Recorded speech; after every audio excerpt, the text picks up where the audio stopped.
La debilidad de la economía mundial ya está afectando el crecimiento en Latinoamérica y el Caribe. Así lo revela el último informe entregado este martes por la CEPAL. Eso sí, a pesar de esta desaceleración, la mayoría de los países tiene capacidad de respuesta, según el documento, del cual conversaremos con la secretaria ejecutiva de la CEPAL, Alicia Bárcena. Muchas gracias por estar, Alicia, con nosotros una vez más acá en Agenda Económica. Muchas gracias, Marlene. Siempre es un placer estar aquí. A ver, Latinoamérica. Efectivamente, hace una semana leíamos una entrevista en el diario a Vittorio Corvo, el expresidente del Banco Central, y decía, Latinoamérica al final del día no negocia ni comercia con Marte, sino que con el planeta. Y si el planeta está en general en una mayor desaceleración, nos va a afectar tarde o temprano. Y según estas cifras, ya nos está afectando. Así es, ¿no? Sí, efectivamente. Yo creo que hay tres cosas que están afectando mucho. Uno es la crisis del euro. De hecho, yo creo que ya la crisis que se desató en 2008 es estructural. Ya ha tenido diferentes etapas, la etapa norteamericana, etcétera. Ahorita estamos en la etapa euro, que además tiene una complejidad institucional y política difícil de resolver. Llevan 5 trimestres sin crecer en Europa, 0 crecimiento. Después, el segundo tema es Estados Unidos. Yo creo que realmente la economía de Estados Unidos está muy desacelerada, pero además de eso, estamos frente al dilema y al problema con lo que se llama el fiscal cliff, o sea, este declive fiscal que puede haber si no hay acuerdo en enero del 2013. Y tercero, China desacelera. Pero China desacelera además por razones estructurales. Primero porque, claro, se cayó la demanda en Europa y la demanda en Estados Unidos de sus propios bienes y servicios. Pero también porque China tiene que cambiar la estructura de su economía de inversiones a consumo. Claro. Y eso yo creo que es un cambio muy fuerte. Entonces, esos tres motores mundiales apagándose, obviamente nuestras economías están siendo afectadas. De diferente manera. México y Centroamérica menos, porque aún el tenue desempeño económico de Estados Unidos, pues algo las lleva. Y se ha recuperado las remesas, se ha recuperado el turismo. En el caso de Sudamérica, no. Sudamérica realmente creo que es la región que más desacelera, sobre todo por Brasil y Argentina. Brasil muestra una desaceleración. Yo veía las proyecciones 1,6% para este año y para el próximo un 4%. Ahí ustedes ven que se recupera algo. Sí se recupera. Especialmente Brasil se empieza a recuperar este segundo semestre con mayor fuerza. También porque han hecho políticas que son favorables, por ejemplo, la política monetaria, han modificado las tasas de interés, y eso es importante, alinear un poco mejor las tasas de interés para que haya mayor inversión privada, que yo creo que ese es el gran problema que ha tenido Brasil. Y segundo, creo que la soya también, se repunta la soya de nuevo, en términos de que hubo una gran sequía en Brasil, en Argentina, en Paraguay. Y yo creo que tercero es que han logrado controlar un poco la apreciación cambiaria. Yo creo que esos son 3 elementos que van a dinamizar la economía brasileña en el segundo semestre. Alicia, ¿qué están viendo ustedes desde la CEPAL? ¿Qué es lo que debiera hacer finalmente Latinoamérica? Sabemos que Latinoamérica es un continente que depende mucho de las materias primas, y las materias primas han estado en un boom en los últimos 5 años o 10 años. Sin embargo, este boom ya todos los expertos vaticinan que no es eterno, no va a durar. Por lo tanto, ¿cómo se ve para el futuro de Latinoamérica? Mira, es una gran pregunta, porque nosotros en un reporte que hicimos que se llama el PANISAL, Panorama de la Inserción Internacional, presentamos 3 escenarios para los precios de los commodities. Creemos sí que estamos en un superciclo. La humanidad ha vivido 4 superciclos de precios de commodities, ¿verdad? Desde el siglo XVIII, XIX, XX, en fin. Hoy estamos en un superciclo de precios en donde los precios no van a caer necesariamente demasiado, van a seguirse manteniendo altos por un largo periodo. Nosotros pensamos incluso que una década más. Ahora, ¿qué hacer? Ese es el gran tema. Con estas rentas extraordinarias que nos traen los recursos naturales, deberíamos invertir en nuevos sectores. Nosotros a eso le estamos llamando cambio estructural para la igualdad. Es decir, un cambio estructural virtuoso. Quiere decir, invirtamos en aquellas áreas de nuevo conocimiento, de más tecnología. Vamos a explorar nuevos sectores. ¿Y se estará haciendo eso, Alicia? Le pregunto porque, por ejemplo, en Chile, nosotros, para ir más cercano, hace un tiempo atrás, nosotros hace ya 6, 7 años atrás, creamos el Consejo Nacional para la Innovación, que precisamente ocupaba los recursos del royalty, del cobre, de la minería, para esto mismo que usted está diciendo, para profundizar la industria del conocimiento. Y sin embargo, bueno, en Chile no se pueden amarrar los impuestos, por lo tanto hemos visto que esas platas no han ido a eso. Y seguimos con el superciclo del cobre, por lo tanto, ¿se está haciendo eso? Yo creo que sí se está haciendo. Vamos a ver, hay países que sí están destinando recursos muy importantes a la innovación, a la ciencia, a la tecnología. Yo entre ellos destacaría Colombia. Creo que Colombia está haciendo un esfuerzo muy interesante de darle mayor valor agregado a sus exportaciones. En México nosotros hemos visto cosas muy interesantes desde cómo se han llevado a la industria aeroespacial y creado, por ejemplo, clústeres totalmente nuevos en Querétaro, en una zona territorial, etcétera. Entonces, sí se puede. Y yo creo que lo que hay que hacer es tener una política deliberada, eso sí, una política deliberada industrial para decir, yo quiero desarrollar nuevos sectores. Te voy a poner un ejemplo. En Chile, uno de los grandes dilemas de Chile va a ser la energía. La verdad es que ese es un tema de fondo. La seguridad energética va a pasar por nuevas formas de producir energía. Y yo creo que la gran revolución industrial que se avecina, la tercera revolución industrial, para mí la primera fue la máquina de vapor, la segunda la combustión química, y la tercera va a ser cuando seamos capaces de producir energía barata, a partir de, quizá del sol, del mar, barata y limpia. Y yo creo que Chile, por decirte la verdad, creo que Chile está en un lugar privilegiado para hacer ese salto tecnológico, pero hay que invertir. Y yo creo que las ganancias extraordinarias de los recursos naturales tiene que ser precisamente para irte poco a poco hacia esos sectores de mayor valor tecnológico y dar el gran salto tecnológico. Europa, que está ahorita en una clara desaceleración, nos va a sacar muchísima ventaja. Ahorita es el momento de hacer el catching up.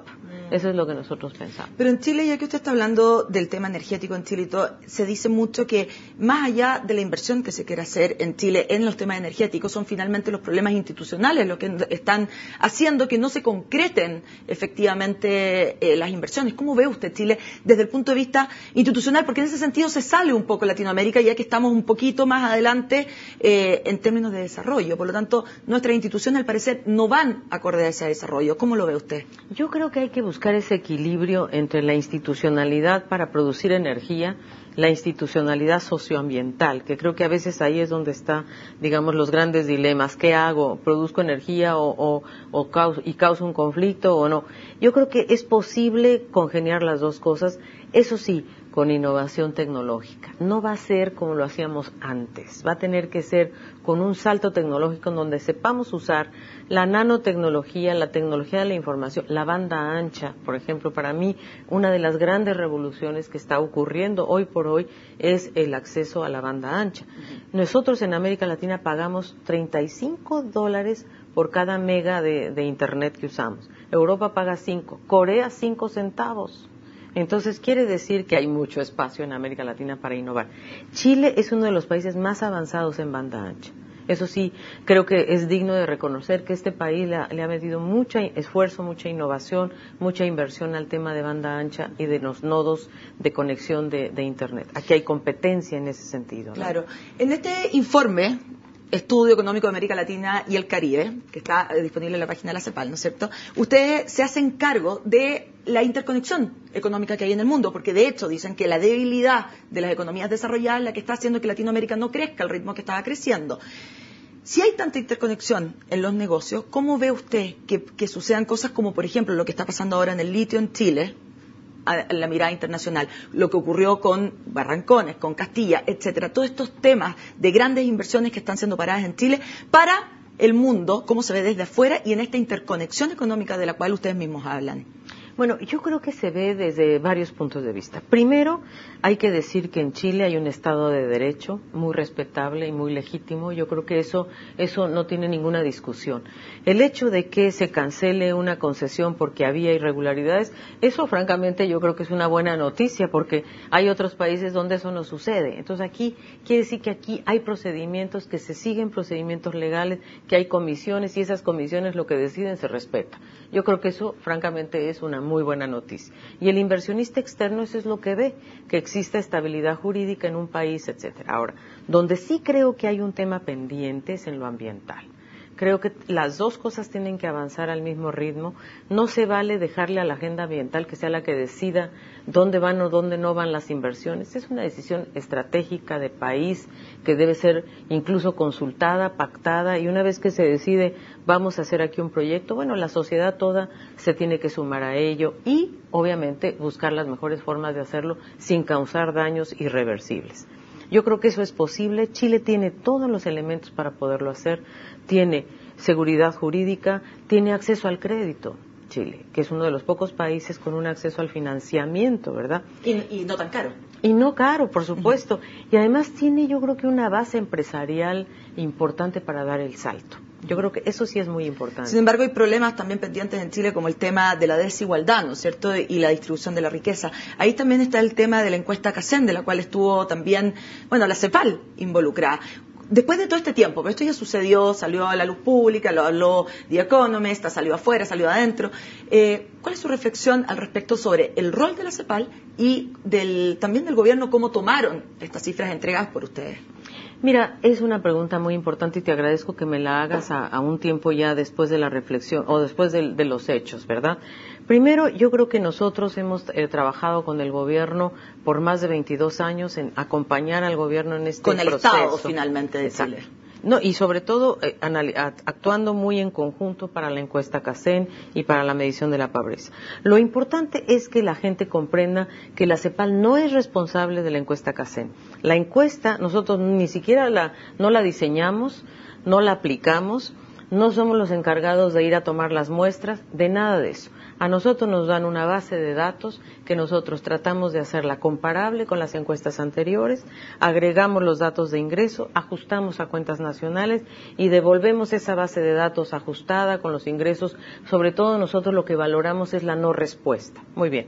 Nosotros hicimos una entrega el 12 de julio y después el Ministerio de Desarrollo Social nos manda una minuta donde nos dice que no incluimos una pregunta muy importante que era la famosa pregunta I-11. I-11, exacto. Bueno, no la incluimos, es verdad, no la habíamos incluido porque nos faltaba posiblemente información que nos llegó a partir de una minuta que nos mandó el Ministerio de Desarrollo Social, minuta que incluso a mí me gustaría hasta dejártela, ¿verdad? Porque es una minuta que está colgada en la página web del Ministerio, pero es una minuta técnicamente donde viene toda la información de por qué sí deberíamos incluir la pregunta I-11 y sus resultados.